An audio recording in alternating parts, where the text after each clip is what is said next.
Neymar, Vinicius, Rodrigo সহ ছিলেন না একাধিক তারকা। সেরাদের ছাড়া কার্লো আনচেলত্তির ব্রাজিল কেমন খেলে সেদিকেই ছিল ভক্ত সমর্থকদের চোখ। একেবারে নিরাশ করেনি ব্রাজিল। চিলির বিপক্ষে ঘরের মাঠে ৩-০ গোলের দাপটে এক জয়ই পেয়েছে 5 বারের বিশ্ব চ্যাম্পিয়নরা। ব্রাজিলের হয়ে গোল করেন এস্তেভাও উইলিয়াম, লুকাস পাকুয়েতা ও ব্রুনো গিমারেজ।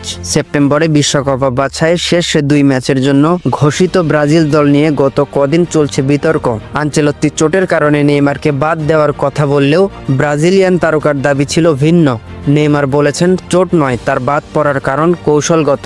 এই বিতর্কের প্রভাব আছে চিলির বিপক্ষের ম্যাচে কতটা পড়ে সেটা নিয়েও ছিল আলোচনা। ব্রাজিলের খেলায় কিন্তু এসবের কোনো ছাপই খুঁজে পাওয়া যায়নি। শুরু থেকেই আধিপত্য বিস্তার করে খেলে আনচেলত্তির দল। আগেই বিশ্বকাপ নিশ্চিত করা ব্রাজিল এই জয়ে দক্ষিণ আমেরিকার অঞ্চলের বাছাইয়ে 17 ম্যাচে 28 পয়েন্ট নিয়ে 2 নম্বরে রয়েছে। আবার সবার নিচে থাকা চিলির পয়েন্ট